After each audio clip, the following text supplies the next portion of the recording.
Здравейте, днес отново съм тръгнал за зимни кефали, но за сега положението никак не е розово. Дойдох на река Луда Камчия, тук по едни участъци, които са ми топ дестинации за лятото. За зимата нямахме успехи, предимно дребосъци около 10-15 см, но днес реших да дойда да пробвам отново. За сега там имам две рибки, точно там където, точно в този участък, където свършва бързата.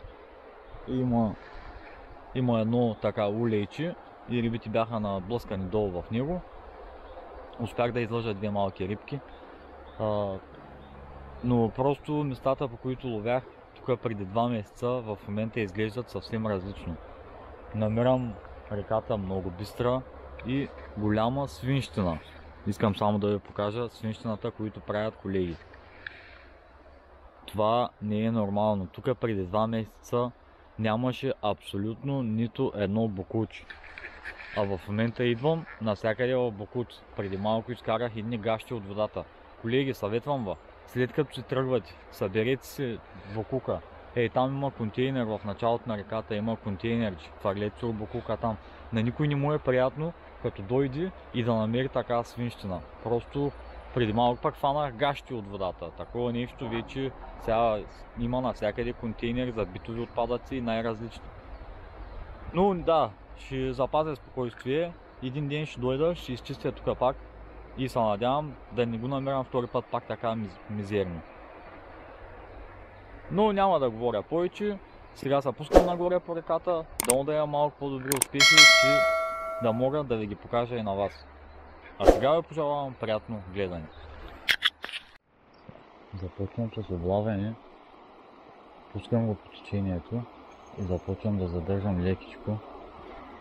И понеже тук водата не трябваше да е толкова бърза и кристално чиста, но ме изненада. Затова опитвам да задържам приманката максимално в бързейчето и така последват ударите. Замятам настрани и оставам да извозва и се опитвам да я задържам. И ето го. Дребнички са, но деца ръка са риби.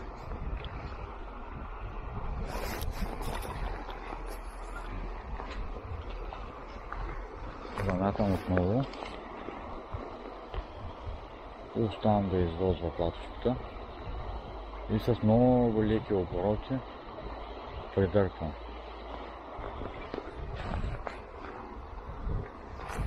И там в бързейчето са групирали и просто задържам. Но не всеки път се получава, разбира се. Преместих се на друг участък, понеже надолу няма. Имах 3 малки кефалчета изкарани и след това завъртяха още колеги и най-вече пловкари и работата приключи. Говоря по-тихо, понеже и тук пред мен има доста кефалчета, гледам са легнали там в един улей.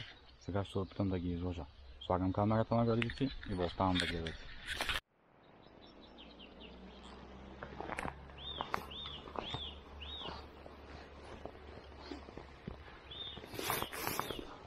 Понеже отгоре ги видях, че са легнали точно ето тук.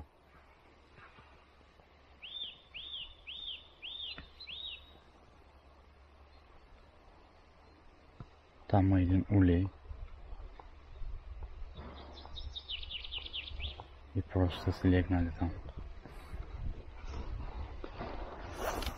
И ако имаме късмет, ще успеем да излъжим някой да излизи за снимка.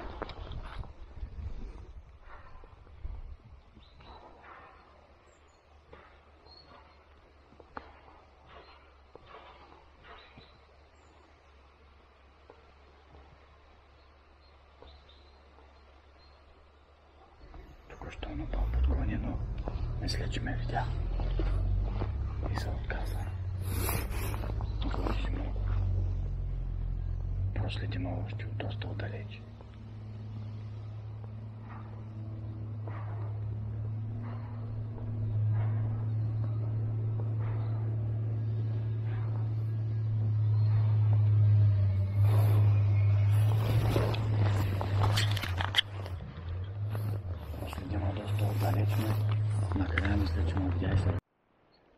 Намерих си едно много перспективно място.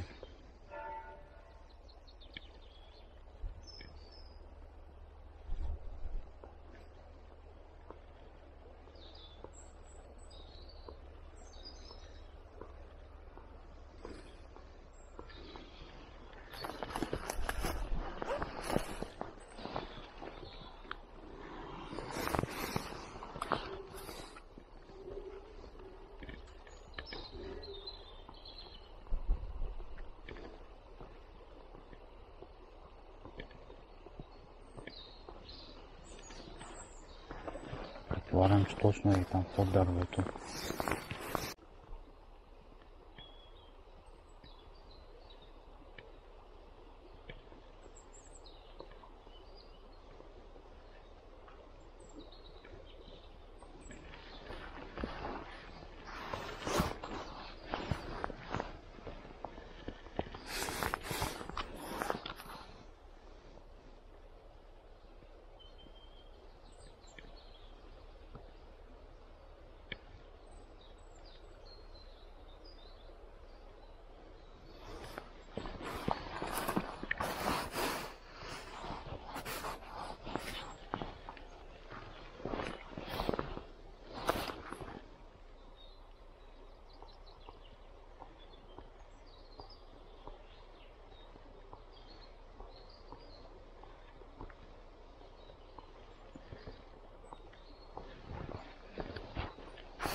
Мисля, че им трябва още 30 дена и ще се активира вече напълно, защото все още рибите са съмнителни. Току-що ме удари. Да, епля. Успях да излъжа. Няма кефалче. Ето. И никак не е лош.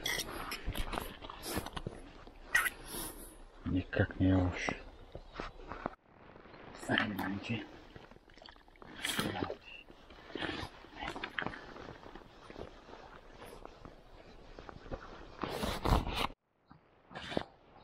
Имах много жестоко да. Аз съм с куки без контри. Искам да си щадя рибите. Ето току-що пак ме удари.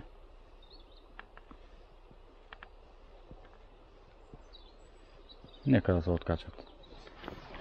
Важното е, че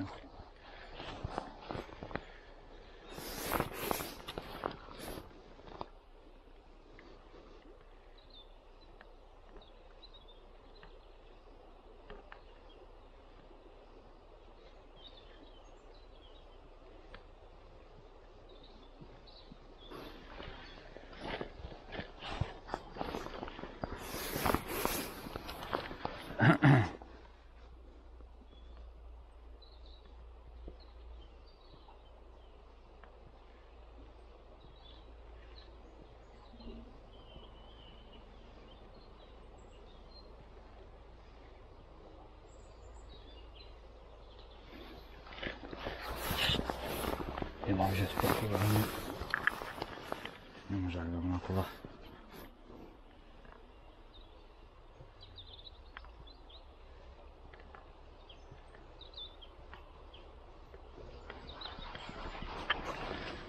Не мога да премина от другата страна, аз ако успея да премина.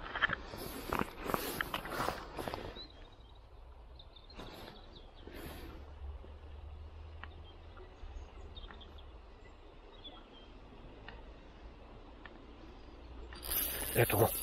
Ето, това е малко по-хубав. Да. Отново хубаво. Кефалче. Отново красавец. Ето го.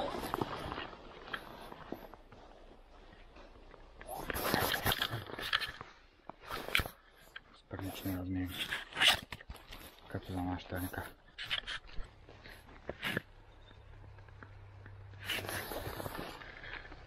Айде да кога ще не види.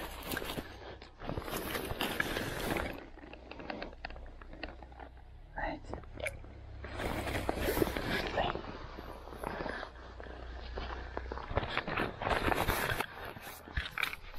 И така Така, ще приключвам риболова, понеже след един час съм на работа, прибирам се да се изкъпя, да хапна и отивам да поработя. Все пак трябва да се работи, не става само с риболов. Ако ставаше, ще да е много добре.